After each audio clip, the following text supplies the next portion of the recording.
기도하십시다.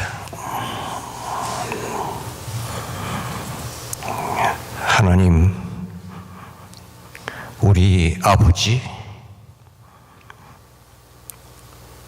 이렇게 부르니 차가웠던 마음이 따뜻해집니다. 맺혔던 노여움과 불신이 풀어집니다. 닫혔던 문이 활짝 열립니다.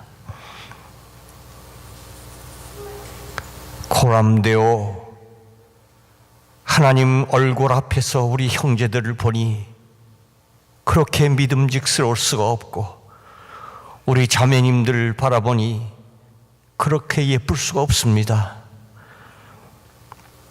그런데 아버지, 여쭤볼 것이 있습니다. 왜 그러셨어요? 왜 미흡한 저 같은 사람을 우리 베델 재단에 보내셨어요? 약한 자를 부르시어 하나님의 일하심을 보여주시려고 하시는 것이지요. 세상에 하나님께는 쓰임받지 못할 사람이 없는 것을 보여주시려고 하시는 것이지요.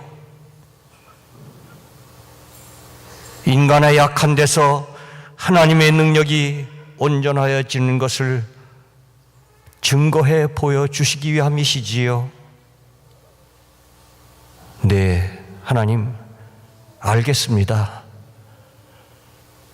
실수 없으신 하나님의 신실하심을 신뢰합니다. 모든 것을 합력하여 선을 이루시는 하나님을 신뢰합니다. 이 믿음 가지고 주님이 열어주신 이 길을 가겠습니다. 이 길 끝까지 동행해 주시마 약속하신 우리 예수님의 이름으로 기도합니다. 아멘. 대학을 졸업한 청년이 몇 해 동안 백수로 있다가 천신만고 끝에 하급 공무원 시험에 합격을 했지요. 그래서 드디어 동사무소 창구에 출근을 하게 되었습니다. 그런데 주민 한 사람이 그 창구로 다가와서는 이 첫 출근한 이 공무원에게 이렇게 말합니다. 저 사망 신고하러 왔는데요. 그러니까 이 첫 공무원은 아주 공손하게 이렇게 묻습니다. 아, 네, 본인이신가요? 그러니까 그 주민은 머뭇거리며 또다시 묻습니다. 저 꼭 본인이 와야만 되나요?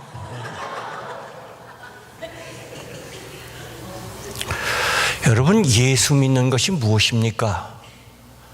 예수 믿는 것은 본인이 사망 신고하는 것입니다. 하나님, 나 이제 죽었습니다.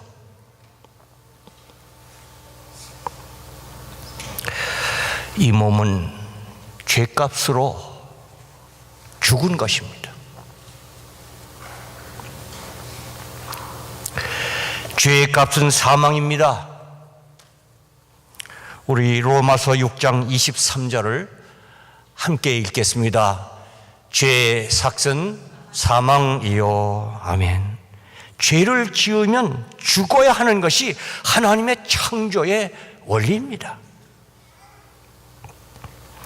우리 창세기 2장 17절 함께 읽겠습니다. 선악을 알게 하는 나무의 열매는 먹지 말라. 내가 먹는 날에는 반드시 죽으리라. 아멘. 하나님을 거역하고 죄를 지으면 반드시 죽는 것이 하나님의 원리입니다. 제가 40대 목회자였을 때 LA 근역에 있는 젊은 동료 목사들이 모여서 일주일에 한 번씩 성경 공부를 하고 그 성경 공부한 자료를 가지고 각자가 설교 준비를 한 적이 있었습니다. 그날 본문이 바로 오늘의 본문이었습니다. 그런데 그 본문을 제가 읽게 되었습니다. 인도는 다른 목사님이 하시고 제가 그 본문을 읽게 되었는데, 내 손이 범죄하면 찍어버려라, 내 발이 범죄하면 찍어버려라, 내 눈이 범죄하면 빼어버리라. 이 본문을 제가 읽기를 마치자마자 저의 동갑내기 친한 친구 목사가 이렇게 말하는 것이었습니다. 이은철이 남는 게 없겠구만. 거기 있었던 모두가 까르르 웃었고 저도 같이 웃었습니다. 그러나 그 다음 순간 저는 두려움으로 가슴이 두근거렸습니다. 이것은 웃을 일이 아니었기 때문이었습니다. 그 친구는 저의 어릴 적부터 저의 비행을 다 아는 친구였습니다. 그 친구의 농담은 농담으로만 들을 수가 없었습니다. 저는 정말 오늘 말씀대로라면 손으로 죄를 지었으니 손 찍어버리고, 발로 못 갈 때 가며 죄를 지었으니 발 찍어버리고, 눈으로 보지 말았어야 할 것도 보며 죄를 지었으니 눈 뽑아버리고, 머리로 거짓말을 꾸미며 죄를 지었으니 목 잘라버리고, 가슴으로 남을 미워하며 죄를 지었으니 가슴 도려내고, 정말 이 이은철이는 남는 게 하나도 없겠구나. 이 몸은 죄값을 치른다면 이미 죽은 것이구나 하는 두려운 생각이 먹구름처럼 저를 덮쳤습니다. 손 찍어버리고 발 찍어버리고 눈 뽑아버리고 하라고 하셨는데, 죄 지은 지체는 다 찍어버리라 하셨는데, 그런데 이 몸은 이미 죽었어야 하는데 지금 내 몸에 붙어있는 이 멀쩡한 사지 백체는 어찌 된 것인가?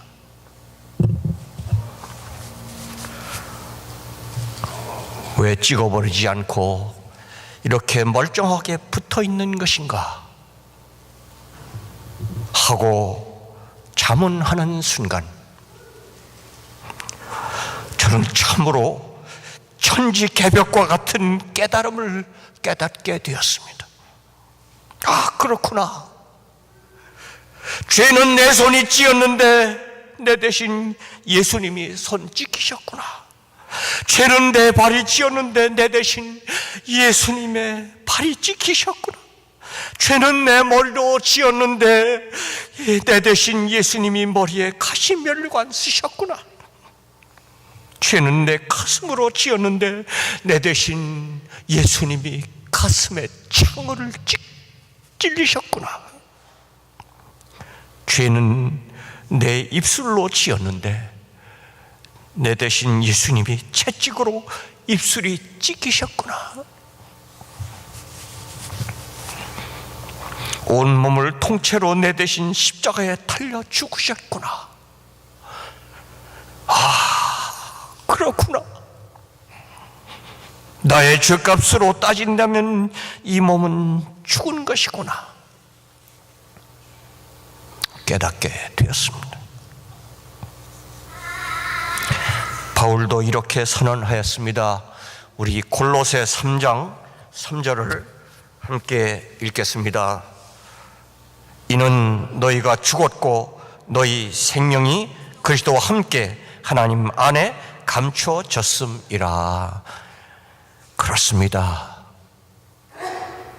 우리는 그리스도가 아니면 손 잘리고 발 잘리고 눈 뽑히고 아무것도 남김없이 이 몸은 죽었어야 했을 것입니다. 이 몸은 죄값으로 죽은 것입니다. 우리가 지금 살아있는 것은 이것은 내 몸이 아닙니다. 이 몸은 그리스도 안에 감추인 생명입니다. 그렇다면 지금 살아있는 이 몸은 누구의 것입니까? 이 몸은 핏값으로 사신 주님의 것입니다. 이 몸은 핏값으로 사신 주님의 몸입니다.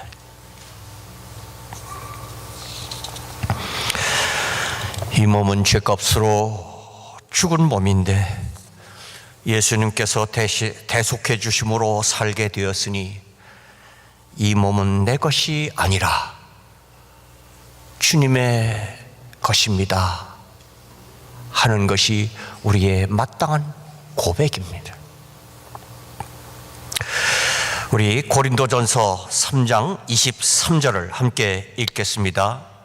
너희는 그리스도의 것이요 그리스도는 하나님의 것이라. 아멘. 이어서 고린도전서 6장 15절 함께 읽겠습니다. 너희 몸이 그리스도의 지체인 줄을 알지 못하느냐? 내가 그리스도의 지체를 가지고 장녀의 지체를 만들겠느냐? 결코 그럴 수 없느니라. 또 계속해서 고린도전서 7장 19절 20절 함께 읽겠습니다. 너희 몸은 너희가 하나님께로부터 받은 바 너희 가운데 계신 성령의 전인 줄을 알지 못하느냐? 너희는 너희 자신의 것이 아니라 값으로 산 것이 되었으니 그런즉 너희 몸으로 하나님께 영광을 돌리라. 아멘, 아멘. 그렇습니다. 이 몸은 내 대신 죽으셔서 그 핏값으로 사신 주님의 것입니다. 제가 어릴 적에 제 아버님 교회에 부흥사로 오신 이성애 목사님의 간증이 기억납니다. 아마 웬만하신 분들께서는 이 목사님 기억하실 줄 모르겠습니다. 아마 돌아가셨겠죠. 벌써 글쎄요, 짐작한데 120세쯤 되셨을까요? 그 목사님은 6.25 직후에 인천에서 목회를 하셨습니다. 머리가 하나도 없으시고 음성도 여성 같으시고 아주 키도 작으시고 얼굴이 하얘신 게 꼭 여자 같은 그런 얌전한 목사님이시죠. 인천에서 목회를 하셨는데 교회가 부흥을 하지 않는 것이었습니다. 이유는 그 목사님의 아들, 고등학교 다니는 아드님이 동네에서 소문난 망난이었기 때문이었습니다. 죄를 물먹듯 하며 살았습니다. 수박설이, 참외설이, 콩소리는 보통이고 학교에서 오고 동네에서 오고 싸움질이 쉴 날이 없었고 동네 아가씨들을 희롱하고 동네 사람들을 해코지하는 일이 다반사였습니다. 목사님의 아들이 그러니 그때는 인천이 조그만 동네였죠. 목사의 아들이 그러니 그 목사님의 목회가 되겠습니까? 아들이 목사님에게 큰 가시였죠. 참다 못한 목사님이 하루는 집에 돌아오는 아들을 불렀습니다. 아무개야, 내 방으로 들어오너라. 아들은 영문도 모른 채 아버님 방으로 들어갔지요. 이 앞에 앉거라. 목사님 앞에는 작은 상이 놓여 있었고 그 상 위에 성경책과 칼이 놓여 있었습니다. 너 이 성경 구절을 읽거라.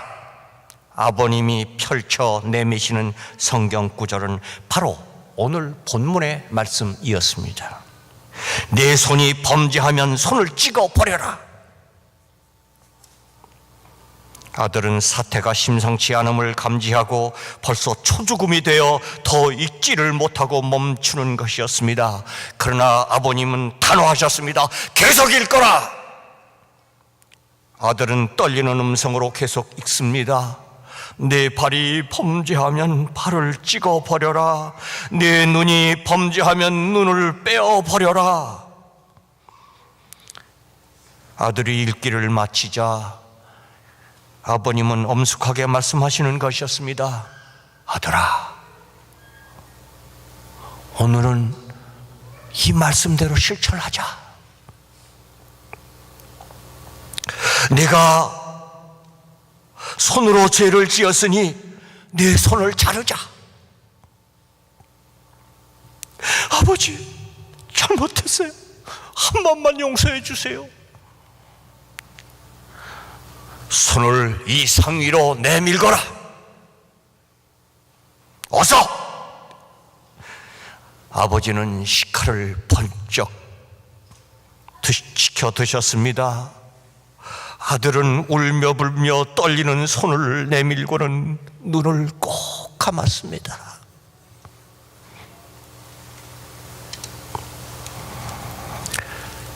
한참 만에 아버지는 조용히 칼을 상 위에 내려 놓으시면서 눈물 섞인 음성으로 이렇게 말씀하셨습니다.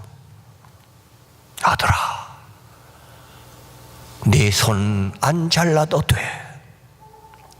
내 대신 예수님이 손 잘리시고 발 잘리시고 눈법 삐시고 온몸을 십자가 위에서 죽어주셨어.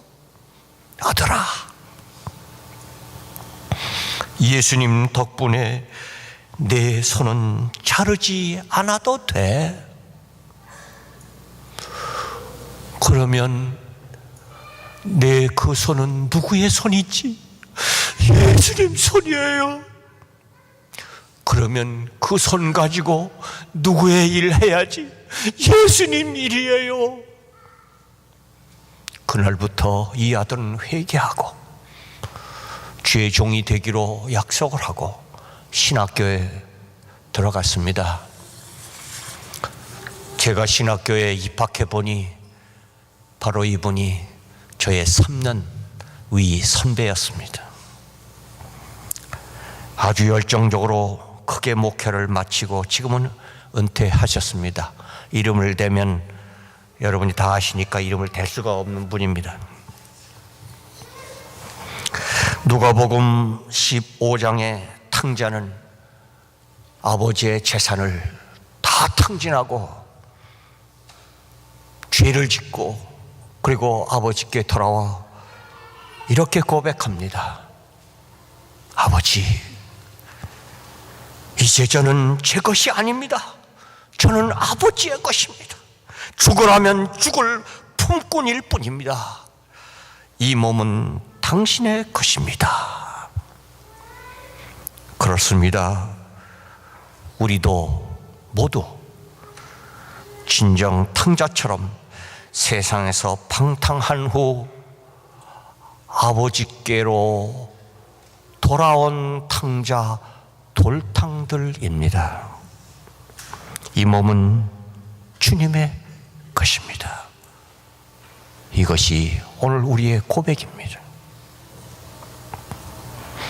막달라 마리아는 무서운 정신병에 걸려 신음하고 있었습니다. 그녀는 귀신에 잡혀 있었습니다.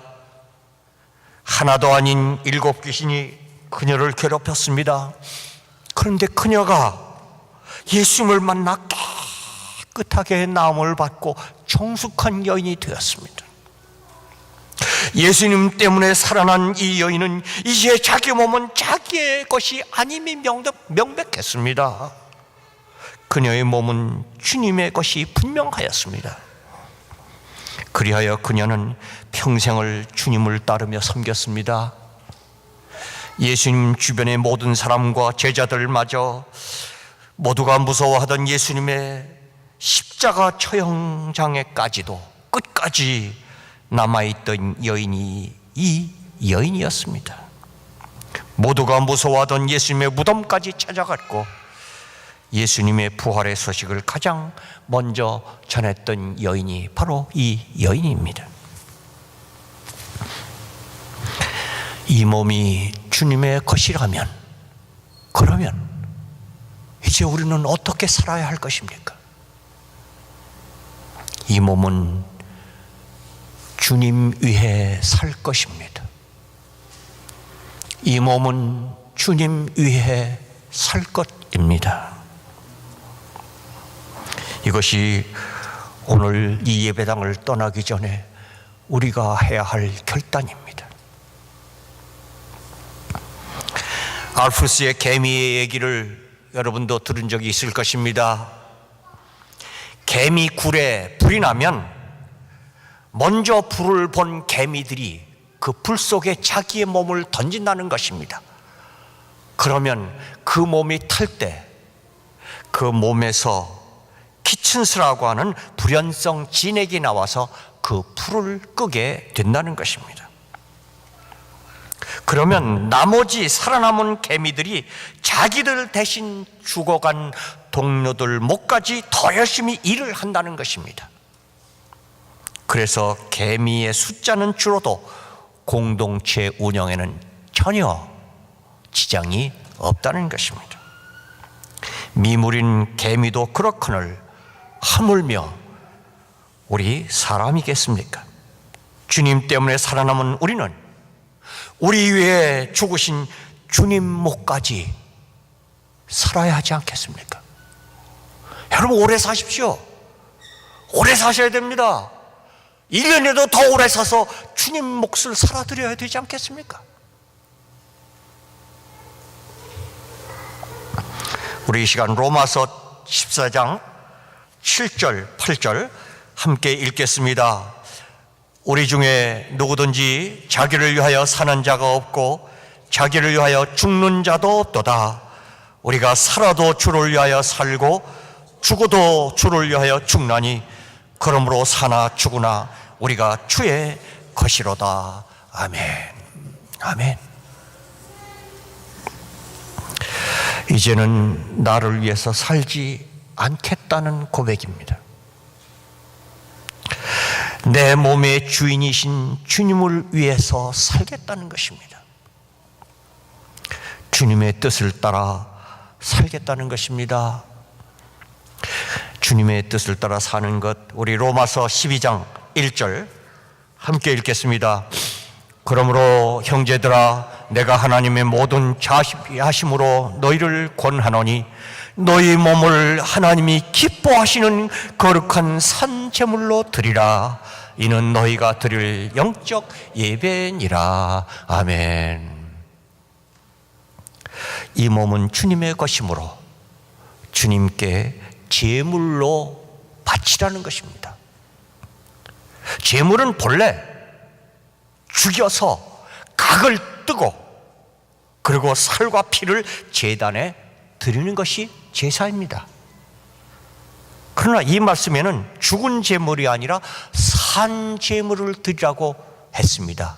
우리의 삶을 드리라는 것입니다. 그 삶은 어떤 삶입니까? 그 다음 절 로마서 12장 2절 함께 읽겠습니다. 너희는 이 세대를 본받지 말고 오직 마음을 새롭게 함으로 변화를 받아 하나님의 선하시고 기뻐하시고 온전하신 뜻이 무엇인지 분별하도록 하라. 아멘. 나의 삶의 순간순간을 하나님의 뜻에 물으며 분별하면서 살라는 것입니다.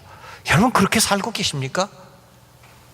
뭐 먹고 싶을 때, 뭐 시장 볼 때, 누구하고 말할 때, 누구하고 어디를 갈 때, 무슨 일을 계획할 때, 여러분 순간순간마다 정말 오늘 말씀대로 이게 하나님의 선하시고 기뻐하시고 온전하신 뜻에 맞는가 아닌가 여러분 생각하고 분별하면서 그렇게 살고 계십니까?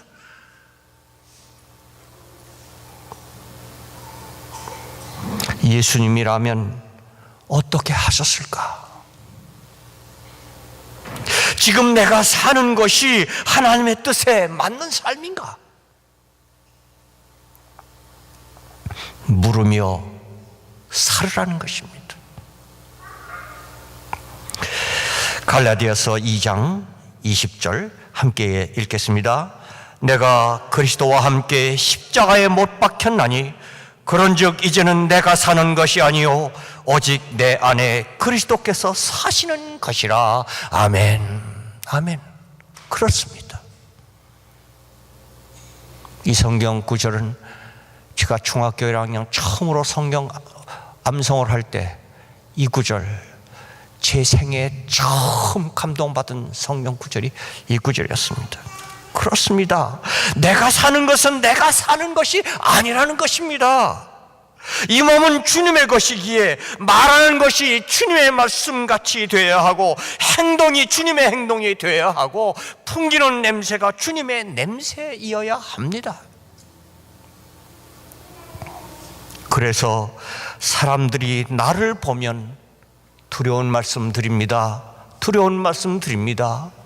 사람들이 나를 보면 주님을 보는 것이 되어야 합니다. 두렵지만 이 말씀 해야 됩니다. 나를 보는 사람들이 예수님을 보게 해야 됩니다.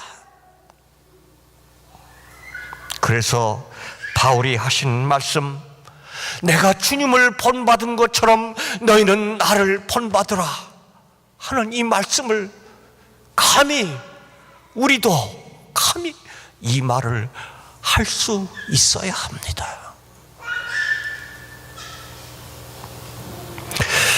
기도하십시다.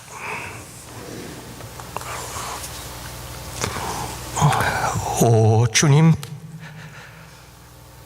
주님 손에 제 자신을 맡깁니다.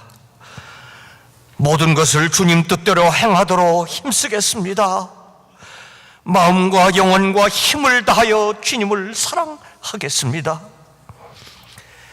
이제 저희가 주님의 성찬에 참여하고자 합니다.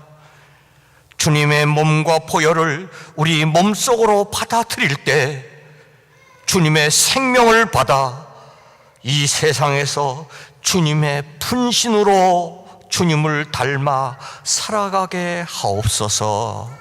나의 주님, 우리 몸의 주인 되시는 예수님의 이름으로 기도합니다. 아멘.